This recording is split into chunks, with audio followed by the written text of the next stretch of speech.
specific as to why they were able to get so much more offensive success against you guys? Was it just shot making?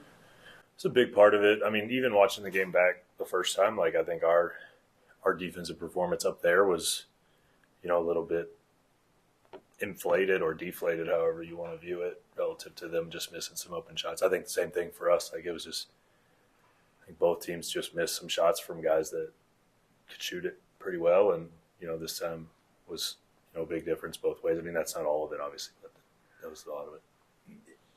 You guys have had again, I asked Luke the same way, like just trying to find kind of like consistencies with what you guys have either struggled at or been successful with, and I'm curious if you see any sort of trend or problem with guards that are shorter, under 6'4". You guys have had 7 of them now score 20-some points or more and have high assists a lot. Dylan did it; he did it from the outside, but a lot of these guards have had success getting in a little bit into you guys and hitting some tough shots. But do you guys have an issue with guarding smaller guards? I mean, I think we've given up some off the dribble jump shots, and so we've had some times where guys have gotten going. There's also been games where that didn't happen and we've had success, right? So it's kind of like, Alabama State shoots great in that game, and we had a lot of, dictated some of the shots that we wanted. Santa Clara takes 44 threes and only makes 10. Like, you can't benefit from things without, like, also kind of suffering from them at different times, like, if relative just to shot profiles. Just taking a look at GCU, I know you guys beat them by like 23 last time out. What did you see out of them? What do you expect in this matchup? Yeah, so really good team. They're one of the better defensive teams in the conference. They have a lot of guys who can shoot it off the dribble and make some of the plays that we're talking about as have given us issues. So Williams, Henley, Moore playing better. Those guys are good, and they are adept at some of the things that we've struggled with. So we certainly have our hands full. I know you don't have to motivate these guys too much. I get they're college athletes, but riding back-to-back losses, you don't want this trend to continue. What is kind of the message to the team right now? Yeah, I mean, we have to have some urgency to get some things corrected, and we're in a difficult stretch of the schedule, and we just got to work through it, stick to our process, try to play a little better. We have competitive guys; they have a lot of pride in what they're doing, so I don't think a lot of that has to come from us in terms of motivation.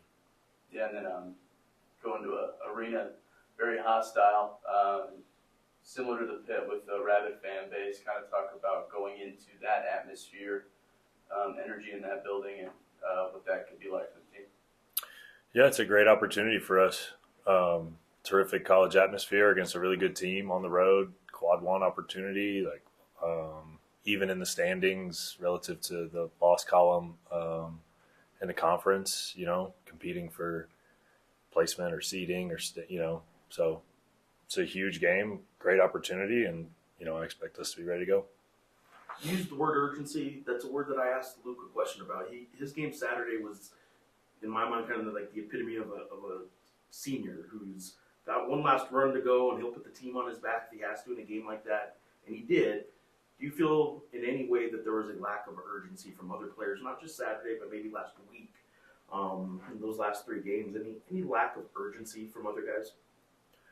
I think anytime you don't play well, it's easy to point out a play here and there where maybe you'd like a little more. But I think overall, I thought, no, I don't feel that on a global scale. But I mean, obviously, when you go back and watch film, there's always plays where hey, we need to get there quicker. We need to have more urgency to that closeout or whatever. Like if you pick and choose clips, you can find that. But no, I think our guys understand the level of urgency required. Antonio's a guy that statistically is at least scoring. That's the easiest thing for media and fans to look at. And his last 3 games have been his 3 lowest scoring games of the season. Is Antonio going through some struggles that you can kind of identify he needs to maybe work on this or that would help us understand maybe what he's going through a little bit, or is he just missing shots? Yeah, well, I mean, I think some of it is us helping him find quality shots. Like I don't know if the quality of his looks has been as good. You know, I think when he has quality shots, he'll make them. And then the bigs, I am curious, especially with the big team coming up with Grand Canyon. Is there any possibility ever? I've been asked this, and I've sort of deflected it when people ask me because I don't see how it could work. But I will ask: can, against a big team, especially JT Rock and Thomas Bullion, play at the same time? Is that anything that would ever be something you guys could do? I mean, we would never say never to anything. Anything else for Coach? It's not exactly Larry Eustace Diet Coke levels, but how much water do you go through a game? I don't know. It's probably 2.5, maybe. I'm not sure. It's hot down there. Were you all? Did you do that in San Diego? Yeah, I usually have a water. I may or may not drink more now than then, but yeah, I'm not sure. Is that something you do all the? I mean, obviously you bring the water here, so you're drinking a lot of water. Is it a game kind of almost I don't want to say nervous tick, but is it a game habit kind of thing, Yeah, or are you probably just drinking water all the time? Both. I mean, I try to stay hydrated, but yeah, I think definitely like it ramps up during the game. How much harder was the second time around for San Jose State and Boise State both? Yeah, it poses some challenges because you know each other better. Both games were, the Boise State game was about as close as it was up there, and San Jose State was much closer.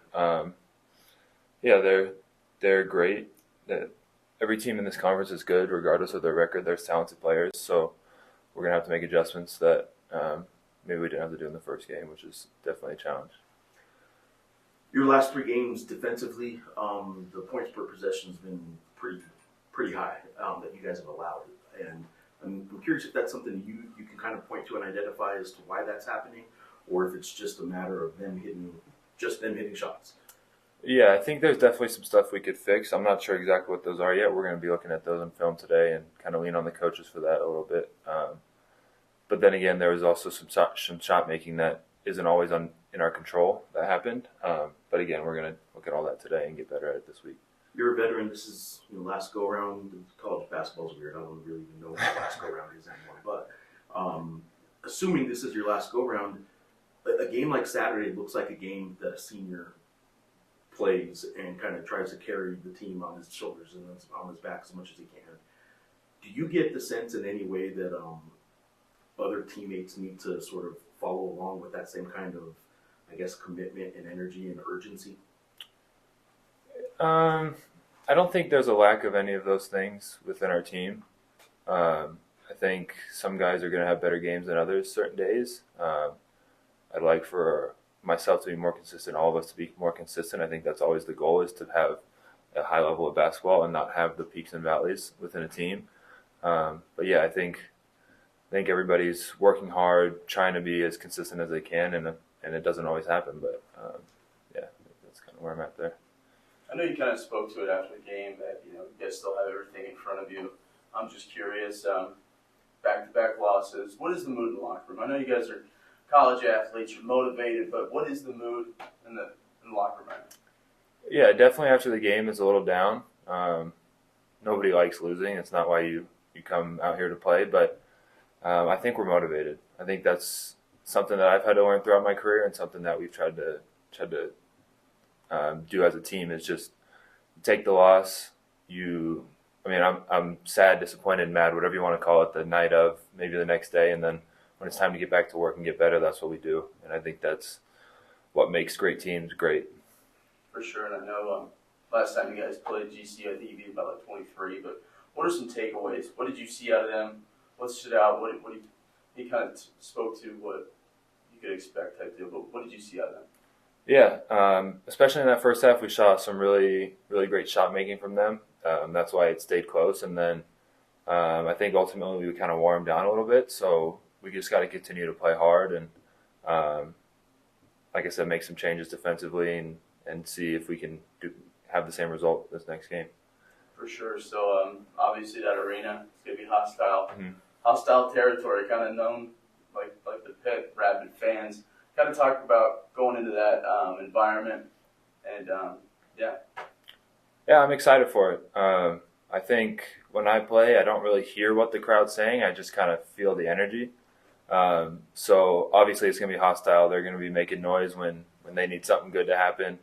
But I'm excited to see it and enjoy the experience. And hopefully, like I said, come out with a win, and then it'll be a little more enjoyable for sure.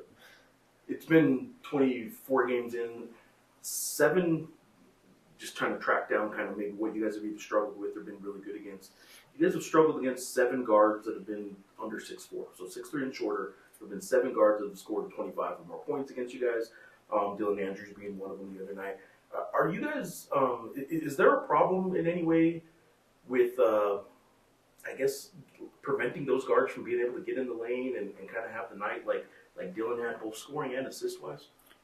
Yeah, I think we've had some struggles with that. Obviously, it's shown throughout. We have a pretty good sample size of the season now. I think we've also done a good job on some of those guys.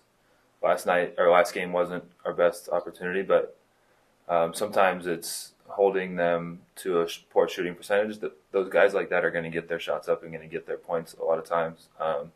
We have to make it more difficult for them to do that, I think, is kind of where the key lands, making it an inefficient night or not letting them do other things on the floor.